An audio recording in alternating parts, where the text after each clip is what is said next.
Hello everyone, welcome back to my YouTube channel big बेटा। तो बच्चों, आइए आज की इस वीडियो के माध्यम से आपको बताने वाला हूँ एकाभिटी द मिस्ट्री कैट का ऑब्जेक्टिव क्वेश्चन। हाँ बच्चों, ये 2025 के एग्जाम के लिए जो महत्वपूर्ण ऑब्जेक्टिव क्वेश्चन आएगा के संबंध में, हाँ, उससे रिलेटेड मैं आपको ऑब्जेक्टिव क्वेश्चन दे रहा हूँ। ये 7वां अध्याय है बच्चों, पोएट्री सेक्शन का। तो आइए, इसके पहले हम 6 अध्याय बता चुका हूँ। आज हम 7वां अध्याय में मेकाभिटी द मिस्ट्री कैट, जिसके लेखक हैं टी एस एलियट, तो इसके बारे में आज हम ऑब्जेक्टिव क्वेश्चन देखेंगे। तो आइए फटाफट बच्चे स्टार्ट करें, चलते हैं। सबसे पहले अगर बात करें हम, ये तो आपको मेकाभिटी द मिस्ट्री कैट हो गया। चलिए आगे, पहला क्वेश्चन यहाँ आपके सामने आता है। मेकाभिटी, देखो मेकाभिटी, अब यहाँ पे समझने की कोशिश करना है। फटाफट आंसर आप लोग देते जाइएगा, इसमें समझ जाइएगा कि Macavity powers of levitation makes a dash stare, ये सेंट का था या इविल्स का था या फकीर का था या none of this. Right answer इसमें जो बचे होंगे वो आंसर आपका होगा फकीर का। क्या बचा होगा? फकीर का। तो इसका राइट आंसर क्या होगा? फकीर। चलते हैं नेक्स्ट, दूसरा क्वेश्चन है बच्चों। मेकाभिटी आउटवर्डली, आउटवर्डली क्या होगा? मेजरेबल थे, है ना, हेल्दी थे, अपीलिंग थे या रिस्पेक्टेबल थे? तो राइट आंसर ये क्या है?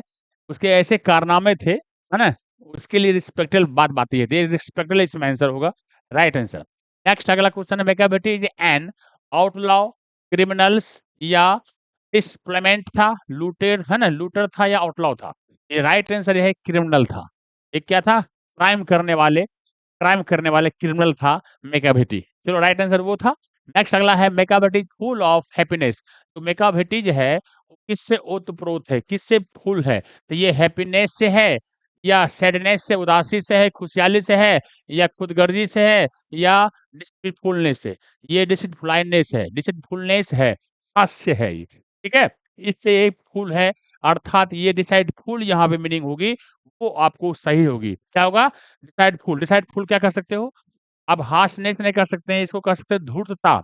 एक धोखेबाज, धूर्तता जो है ना, उससे ओतप्रोत था, उससे फूल, ये स्टोरी है, कहानी है ना। इस डिसाइडफुल वही होता है, धूर्त टाइप का, काफी क्रिमिनल टाइप का था, ठीक है। नेक्स्ट आगे बढ़ता हूँ।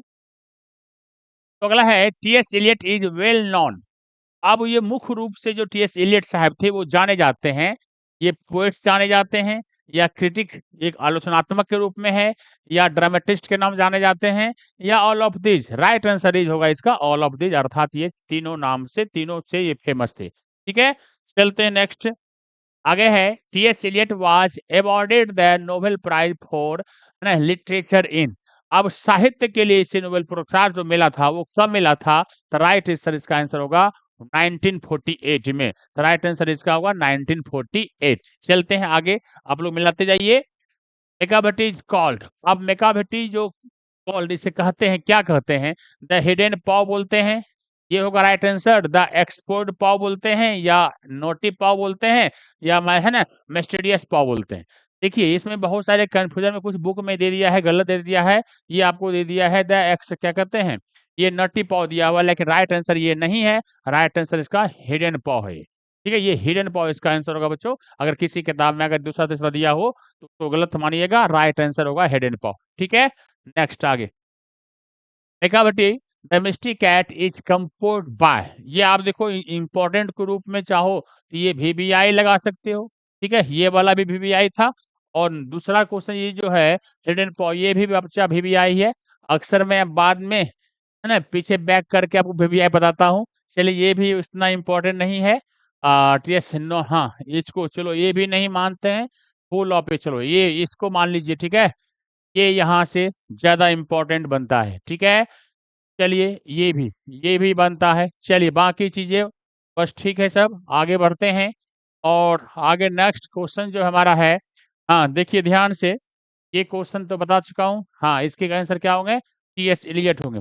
ये क्या होगा बच्चे? T S Eliot. Macavity the mystic cat is composed by T S Eliot, ठीक है, टी एस एलियट। नेक्स्ट आगे बढ़ता हूँ, है ना। आप देखिए दो बिल्ली थे, दो बिल्लियों के नाम है यहाँ पे, क्या है? यूनिटी एंड ग्रिडबल बोन। ये आर आल्सो क्या थे? ये डॉग नहीं थे, मंकी नहीं थे, कैट्स हाँ थे, ये बर्ड्स भी नहीं थे। राइट आंसर क्या होगा बच्चों? कैट्स। क्या होगा बच्चों? कैट्स, ये राइट आंसर है कैट्स। चलें आगे बढ़ते हैं। The wasteland has been composed by, एक एक्स्ट्रा वेस्टलैंड है, ये भी लेखक क्या है इसके, टी.एस. एलियट होंगे। बाकी ये सब चीज नहीं है, ये सब राइटर नहीं है। आगे मेकाभिटी फुटप्रिंट्स, जो मेकाभिटी के जो फूट के जो पांव के निशान थे, जब क्राइम करने वक्त वो मिलते नहीं थे, है ना। तो वही है, footprint are not found in any of dash Scotland Yard, अर्थात कोई भी क्राइम करते थे तो वो अपने सबूत को नहीं छोड़ते थे। तो फाइल स्कॉटलैंड यार्ड के फाइल में उनका नाम दर्ज नहीं था, ना ये होगा बुक, ना नन ऑफ दीज, ना कॉपी। तो राइट आंसर इसका होगा फाइल, आप इसको फाइल कर लेना, ठीक है। नेक्स्ट आगे, अकॉर्डिंग टू इलियट, मतलब according to T S. Eliot, T S. Eliot के अनुसार जो है Macavity is the crime of क्या था, हिटलर के जैसा था, नेपोलियन के जैसा था, नन ऑफ दिस किसमें नहीं था, या अलेक्जेंडर के जैसा था। तो सीधी सी बात है, इसकी तुलनात्मक अध्ययन जो हुई है मेकाभिटी का, वो नेपोलियन के जैसा हुआ है। नेपोलियन बोनापार्ट जो है उनसे इसकी तुलना हुई है, तो राइट आंसर का नेपोलियन होगा। नेक्स्ट आगे, इलियट बिलोंग्स टू, अच्छा इलियट बिलोंग्स टू, ये क्वेश्चन को आप महत्वपूर्ण वीवीआई मान लो बच्चा, ये क्वेश्चन को वीवीआई कर लीजिए, ये सब क्वेश्चन को मिस नहीं करना है आपको, ठीक है। चलिए चलिए चलिए, ठीक है, ये इसको भी चल रही है, ये दिमाग में रहना चाहिए, ये सब चलिए चलते हैं, आगे बढ़ते हैं।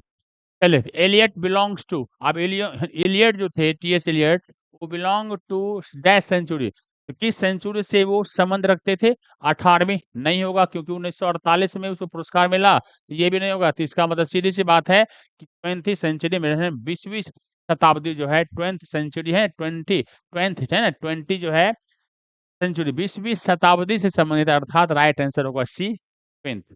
चलिए नेक्स्ट आगे, Macavity the mystic cat is a dash poem, humorous poem है, लिटरेरी पोयम है, सिंबॉलिक पोयम है, नन ऑफ दिस नहीं, ये हास्य पद है, नौटंकी टाइप का है, तो इसीलिए ह्यूमरस होगा। क्या होगा बच्चों इसमें, राइट आंसर इज क्या होगा, ह्यूमरस होगा। ये राइट आंसर आपको क्या देना है, ह्यूमरस, ये सब नहीं होगा।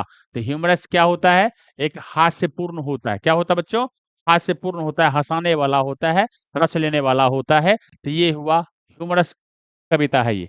नेक्स्ट आगे, Macavity is the dash of Scotland Yard, despair गायब होने वाला था, बेफिलमेंट है, नन ऑफ दीज है, या फ्रस्ट्रेशन है, नहीं बेफिलमेंट इसका क्या होगा ये बच्चा, बेफिलमेंट का यहाँ कर सकते हैं, व्याकुलता, व्याकुलता मतलब Macavity is the bafflement of Scotland Yard, मैंने क्या किया था, स्कॉटलैंड यार्ड को जो है वो पागल कर दिया था, व्याकुल कर दिया था, अपने क्राइम से परेशान कर दिया था सबको, क्योंकि क्राइम करता था लेकिन पकड़ाता नहीं था, ठीक है।